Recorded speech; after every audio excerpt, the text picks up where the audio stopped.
이 새벽에 우리에게 주신 하나님 말씀은 디모데후서 4장입니다. 디모데후서 4장 1절로 4절의 말씀 함께 보겠습니다. 우리 한 목소리로 하나님 말씀 합독하겠습니다. 하나님 살아있는 자와 죽은 자를 심판하실 그리스도 예수 앞에서 그가 나타나실 것과 그의 나라를 두고 엄히 명하노니 너는 말씀을 전파하라. 때를 얻든지 못 얻든지 항상 힘쓰라. 범사에 오래 참음과 가르침으로 경책하며 경계하며 권하라. 때가 이르리니 사람이 바른 교훈을 받지 아니하며 귀가 가리워서 자기의 사욕을 따를 스승을 많이 두고 또 그 길을 진리에서 돌이켜 허탄한 이야기를 따르리라. 아멘. 오늘 말씀의 제목은 말씀을 선포케 하시는 하나님, 말씀을 선포케 하시는 하나님이라는 제목으로 함께 은혜의 말씀 나누도록 하겠습니다. 목사로서의 사역 가운데 가장 많이 하는 사역이 바로 설교 사역이 아닌가 생각됩니다. 수백 편, 수천 편의 설교를 해왔던 것 같은데 사실 그 설교가 다 기억되면 좋겠지만 설교를 한 사람도 설교하는 그 내용을 읽기가 참 쉬운 것 같습니다. 그러나 기억에 남는 설교들이 가끔 있습니다. 저는 이제 우리 제주종합교회가 5번째 이제 목회지인데요. 교회를 옮길 때마다 처음에 부임에 가면 부임 설교를 하지 않습니까? 그리고 나서 이제 또 떠날 때가 되면 이제 고별 설교를 하게 되는 것이죠. 그래서 특별히 교회들 이렇게 옮길 때마다 부임했을 때의 설교라든지 이 떠날 때의 설교는 그래도 기억에 내리에 새겨지는 것 같습니다. 목회 경력이 짧은 저도 그런데 수십 년 이렇게 목회하시고 이제 은퇴하시는 목사님들의 그 마지막 고별 설교의 마음은 어떨까라는 생각을 갖게 됩니다. 직접 이제 들은 설교도 있고 또 인터넷을 통하여 TV를 통하여 많은 목사님들의 은퇴 설교를 듣게 되었습니다. 그 가운데에 참 어떤 목사님들은 본인의 40년, 50년의 목회를 또 이제 그만두면서 내려놓으면서 이제 마지막 설교를 이제 하시는 그러한 시간들을 보게 되는데요. 눈물을 흘리면서 어떤 목사님은 내가 그동안 많이 부족했다. 내가 성도님들께 상처를 많이 줬다. 용서해달라. 이렇게 설교하시는 목사님들도 뵙게 됐고 또 어떤 목사님은 이제 나를 잊어달라. 후임 목사님을 기억하고 내가 했던 모든 것들은 다 좋은 추억으로 묻어두고 이제 새로운 목사님을 잘 섬겨달라라고 부탁하는 목사님의 설교도 듣게 되고 또 열심히 예수님을 믿으시라라는 그런 설교도 듣게 되었던 것 같습니다. 하나님 믿는 것이 우리 삶 가운데 가장 중요하다라고 당부의 말씀을 하시면서 은퇴하신 목사님도 계시고 또 여러분들 목회도 중요하고 또 신앙생활도 중요하지만 자녀들한테 잘해라 라는 그런 목사님의 고별 설교도 들었던 적이 있습니다. 아무리 교회에서 화려한 그런 사역의 업적을 남긴다 하여도 가정을 돌보지 못하며 자녀들이 믿음의 신앙의 대입길을 이어가지 못한다면 그것은 큰 의미가 없다라고 이렇게 눈물의 설교를 하신 목사님도 보게 되었습니다. 그런데 마지막이 되면요, 우리 마음 가운데 진실함이 묻어나는 것 같습니다. 그 마지막에 하는 설교는 그 뭐 화려한 미사오구라든지 어떤 사람들을 현혹시킬 수 있는 이야기가 아니라 내면에서 우러나오는 진실한 이야기가 아니겠습니까? 위대한 사도요 또 목회자였던 사도 바울도 이제 고별 설교를 하게 되는데 그 고별 설교가 바로 오늘 본문의 말씀이었다는 것이지요. 13편의 성경을 쓸 만큼 또 많은 시간 동안 하나님 일을 했던 사도 바울이었지만 이제 자신이 이제 점점 물러나고 새로운 그런 일꾼들을 세우는 과정 가운데서 떠날 기약이 가까웠을 때 했던 설교가 바로 디모데 전서와 후서. 그 가운데서도 이 디모데 후서의 마지막 장 말씀이 오늘 우리가 읽었던 디모데후서 4장의 말씀이라는 것입니다. 그렇기 때문에 디모데후서 4장은 바울의 어떤 유언과 같은 말씀일 수도 있고 평생을 살아왔던 간증의 말씀일 수도 있고 또 자신의 믿음의 동역자요 또 아들과 같이 생각하면서 또 한 그 교회를 담임하고 있는 목회자에게 전하는 진실한 내용이 바로 이 디모데후서 4장에 담겨져 있다는 것입니다. 자기의 참 아들과 같은, 비록 육신의 피를 나누진 않았지만 함께 오랜 시간 동안 같이 사역하고 동거동락을 하면서 또 어려운 그런 시간들을 맞이하면서 함께했던 그 디모데를 향하여 바울은 두 가지의 부탁의 말씀을 오늘 전하고 있는 것을 보게 됩니다. 마지막 때에 사도 바울은 디모데를 향하여 첫 번째, 말씀을 전파하라 라고 권면하고 있다는 것입니다. 여러 가지 부탁할 것이 많죠. 당부할 내용이 많지만요. 사도 바울은 젊은 디모데, 그 젊은 목회자, 아들과 같은 그 디모데에게 말씀을 전파하라 라고 말씀하고 있다는 것입니다. 1절 말씀해 보니까요. 하나님 앞과 살아있는 자와 죽은 자를 심판하실 그리스도 앞에서 그가 나타나실 것과 그의 나라를 두고 엄히 명하노니 라고 말씀하고 있어요. 그러니까 말씀을 전파하라 라는 것이 그냥 권면 수준이 아니라 오늘 말씀해 보니까 엄히 명하노니 라고 말씀하고 있어요. 하나님 앞과 살아있는 자 또 죽은 자를 심판하실 예수 그리스도 또 다시 나타나실 그 주님을 기억하면서 그 주님의 나라를 기억하면서 너는 말씀을 전파하라 라고 말씀하고 있다는 것입니다. 여기서 엄히 명하노니 라는 말은요, 언어적으로 보면 경고하다 또 맹세하다 라는 의미를 담고 있다고 합니다. 예수님께서도 우리에게 강조하시는 말씀 가운데에 내가 진실로 진실로 너에게 이르노니 라는 그런 말씀을 통하여 우리에게 강조하실 메시지를 전해주고 계시지 않습니까? 그렇듯이 사도 바울도 오늘 디모데를 향하여 하나님과 살아있는 자 죽은 자를 심판하실 예수 그리스도 다시 오실 예수 그리스도를 두고 엄히 명하노니 하나님의 말씀을 전파하라 라고 말씀하고 있다는 것입니다. 더 나아가서 2절 말씀해 보니까요. 때를 얻든지 못 얻든지 항상 힘쓰라 범사에 오래 참음과 가르침으로 경책하며 경계하며 권하라 라고 말씀하고 있다는 것이죠. 그러니까 말씀을 전하는 일보다 더 중요한 일은 없다는 것입니다. 신앙인들이 많은 일들을 다 감당하기에는 시간도 부족하고 능력도 부족합니다. 그 중에 한 가지를 우선순위를 두자면요. 말씀이라는 것이죠. 말씀. 이 말씀을 전파하는 것, 말씀을 가르치는 것, 말씀을 나누는 것, 이것만큼 중요한 일은 없다는 것입니다. 그러니까 예수님께서 나사로의 집에 갔을 때 그 자매가 있지 않았습니까? 마르다와 마리아가 있었습니다. 사실 마르다가 참 부지런하고 근면하고 우리가 볼 때는 예수님을 향한 대접을 참 잘하는 것 같이 보였지만요. 예수님은 되려 분주했던 마르다를 칭찬하신 것이 아니라 예수님 발치에서 예수님의 말씀을 들었던 그 마리아를 칭찬하고 계신 모습을 보게 된다는 것입니다.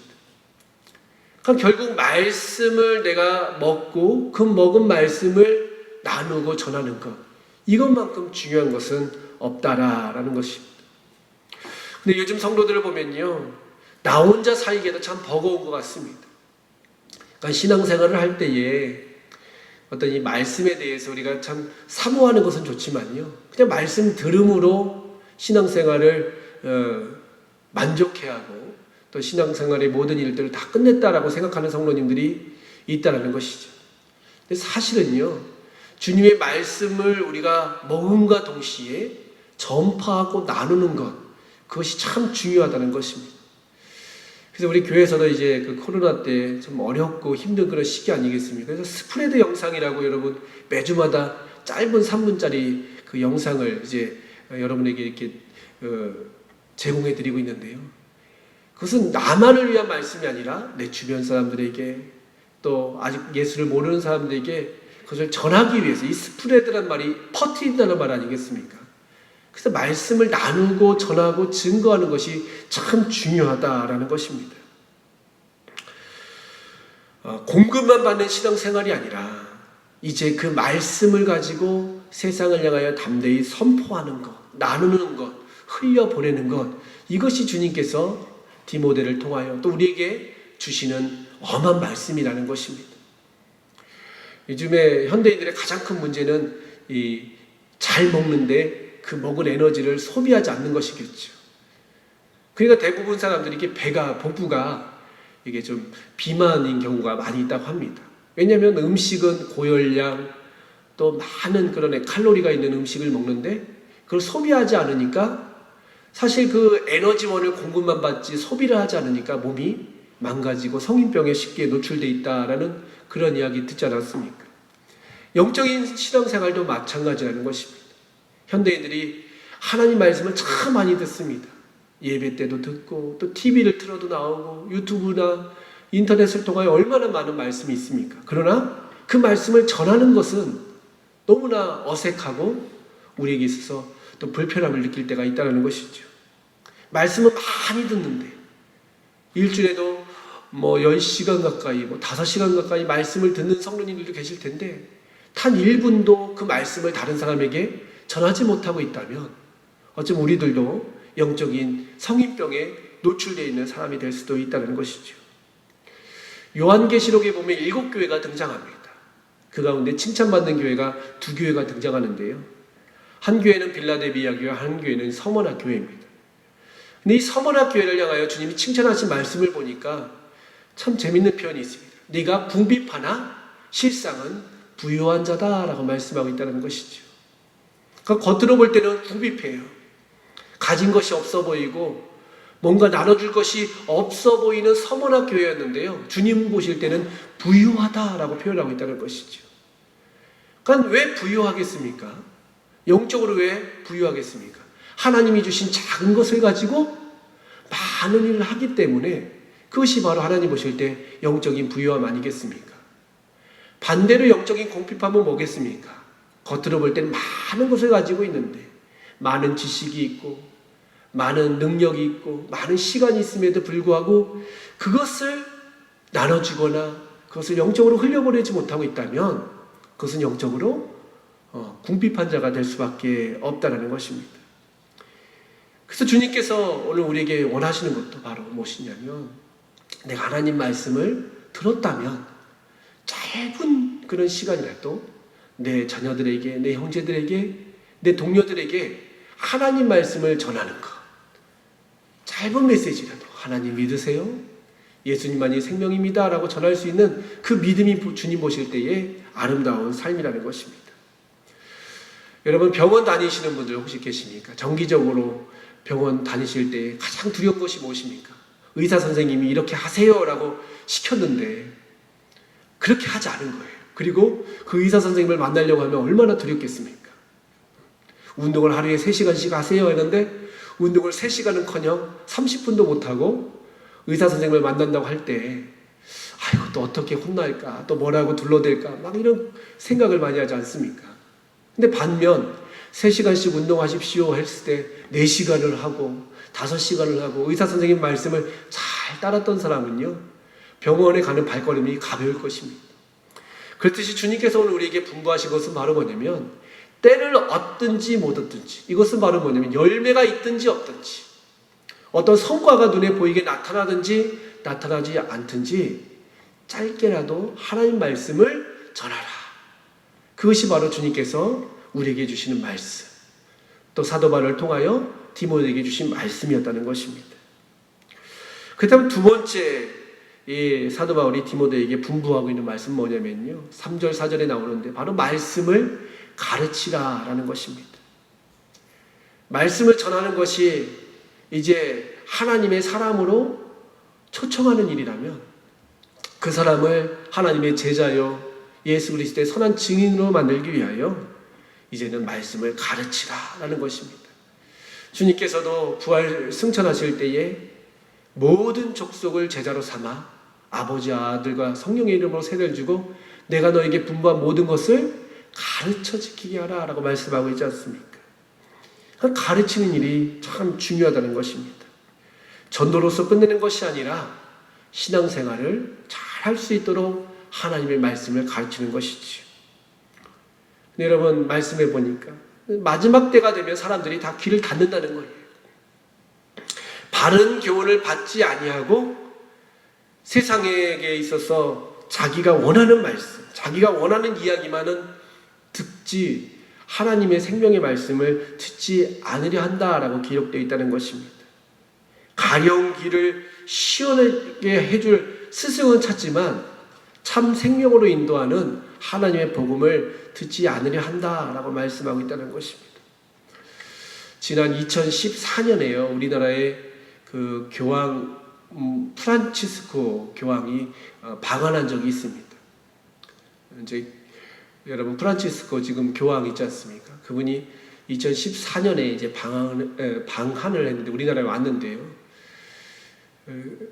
차부터 이제 그 좋은 차를 타야 되는데 원래 그분이 이제 소형차를 타셨습니다. 소형차를 타고 또 빈민촌을 돌아다니면서 또 약자들, 어려운 사람들, 이런 사람들 막 손잡아주고 막 축복해주니까요. 그때 이제 그 교황이 우리나라에 왔을 때 막 천주 교도들 뿐만 아니라 우리나라의 수많은 사람들이 막 교황을 칭찬하고 교황의 그런 어떤 선행들을 높이 막 기리는 그러한 이제 일들이 있었지요. 맞습니다. 그 일반 은총 차원에서는 이런 일들이 필요합니다. 사실 뭐 교황뿐이겠습니까? 많은 사람들이 또 선한 일을 할 때에 다 같이 칭찬해주고 격려해주고 박수 쳐주는 것, 그것은 사람들의 어떤 심리에 당연한 일이라고 생각합니다. 이것은 이제 일반 은총 차원의 일이죠. 우리들도 물론 세상의 빛과 소금의 역할을 잘 감당해야 됩니다. 그러나 하나님 믿는 사람들은 일반 은총에 머무르는 사람들이 아니지요. 하나님의 초월적인 은총이 있다는 것입니다. 그것은 바로 뭐냐면 하나님만이 온 세상의 주인 되신, 인간은 절대적인 타락 가운데 있지만 예수 그리스도의 십자가의 사건으로 말미암아 생명을 얻을 수 있는 놀라운 진리, 사실 이런 이야기를 하거나 이러한 어떤 모습을 우리가 그들에게 강요할 때는요, 세상 사람들은 그것을 거부한다는 것이죠. 그러니까 세상 가운데 우리가 양면을 다 가져야 된다는 것입니다. 세상 가운데 선을 행하지만요, 또한 예수님만이 생명이라는 것을 가르쳐야 된다는 것이죠. 요즘에 많은 사람들이 걱정하는 것이 바로 뭐냐면 점점 복음이 흐려지고 있다는 거예요. 세상에서 말하는 소리나 교회에서 말하는 소리나 별반 다를 것이 없다는 것이죠. 교회도 어떤 윤리적인 단체로 그렇게 변해서는 안 된다는 것이죠. 물론 윤리 도덕적으로 우리가 바르게 행동해야 되지만 더 중요한 것은 바로 뭐냐면 하나님께서 온 땅의 주인 되심, 하나님께서 우리를 창조하시고 이 땅을 지금 통치하고 계시다라는 것을 세상 가운데 외치고 가르쳐야 된다는 것이죠. 그리고 우리 인간들도 하나님이 없이는, 예수 그리스도의 십자가의 사건이 없이는 절대적으로 구원받을 수 없다, 타락한 존재다, 연약한 존재다라는 것을 말하는 것이 필요하다는 것입니다. 오늘 하루를 살아가면서 우리 주님께서 우리에게 당부하고 계신 말씀이 바로 이런 말씀이 아닌가 생각됩니다. 내가 용기를 내서 정말 지금 뭐 복음을 전한다는 것이 현실적으로 어렵고 힘들지요. 그러나 내가 전할 수 있는 대상들을 향하여 짧은 메시지에도 하나님의 생명의 말씀, 디모데도 얼마나 두려웠겠습니까? 그러나 사도 바울의 이런 이야기를 통하여 디모데는 용기를 내서 소아시아뿐만 아니라 또 하나님의 그런 복음을 전하는데 귀하게 쓰임받은 사람이 되지 않았겠습니까? 오늘 우리도 하루를 살아가면서 하나님의 말씀의 통로로서 말씀을 전하게 하시는 하나님의 그런 놀라운 능력을 우리가 이어받아서 오늘도 우리의 삶 가운데 하나님의 말씀을 전하고 하나님의 생명의 역사를 나타내는 귀한 성도님 되시기를 주님의 이름으로 축복합니다. 다 함께 기도하실 때 하나님 시원한 달 믿음으로 결실할 수 있는 귀한 계절이 될 수 있도록 하나님 함께 다 같이 기도해 주시고, 코로나로 아파하고 있는 모든 이들 위하여 시간 합심으로 기도하도록 하겠습니다. 은혜와 사랑이 풍성하신 하나님 감사합니다. 이 새벽에 저희를 깨워주시고 주님 전에 나와서 새 하루를 맞이할 수 있도록 인도해 주심에 감사합니다. 오늘 하루 저에게 주님께서 말씀하실 때에 그 말씀을 저희들이 아멘으로 받게 하여 주시옵시고, 그 말씀을 내 삶의 주변에 흘려보내요. 온 땅 가운데에 흑암의 권세가 창궐하다 할지라도 하나님의 생명의 역사가 다시 저희로 하여금 나타날 수 있도록 인도하여 주시옵소서. 하나님 아버지, 고통 가운데 있는 이 나라 이 민족을 기억하여 주시옵소서. 형 아버지, 복음이 다시 한번 흥황케 되는 놀라운 역사 나타내 주시되, 특별히 믿는 자를 통하여 세상의 빛과 소금의 역할을 감당케 하여 주시옵시고, 때를 어떤지 못 어떤지 하나님의 복음을 전파할 수 있는 이들이 아버지 일어날 수 있도록 인도하여 주시옵소서. 어둠 가운데 이 땅이 하나님의 놀라운 회복의 역사, 치유의 역사, 광명의 역사를 경험할 수 있도록 함께하여 주시옵소서. 오늘 하루도 하나님 고통 가운데 있는 이들을 주님 긍휼히 여겨 주시옵소서. 일어나 걸어라 주님 말씀하여 주시옵시고, 회복의 역사, 치유 역사를 경험할 수 있는 하루가 될 수 있도록 인도하여 주시옵소서. 모든 영광 우리 주님께 돌려드리오며 예수님의 이름으로 기도하옵나이다. 아멘. 이제는 우리의 생명이 되신 예수 그리스도의 무한하신 은혜와 거룩함으로 인도하시는 아버지 하나님의 극진하신 사랑과 임마누엘로서 역사하시는 성령님의 위로보 교통하심이 여기에 모인 사랑하는 성도들 위해, 가정과 생업 위에, 코로나로 아파하고 있는 모든 이들 가운데에, 병상 가운데 있는 사랑하는 성도들 가운데에 이제와 영원토록 함께 하시길 간절히 축원하옵나이다. 아멘.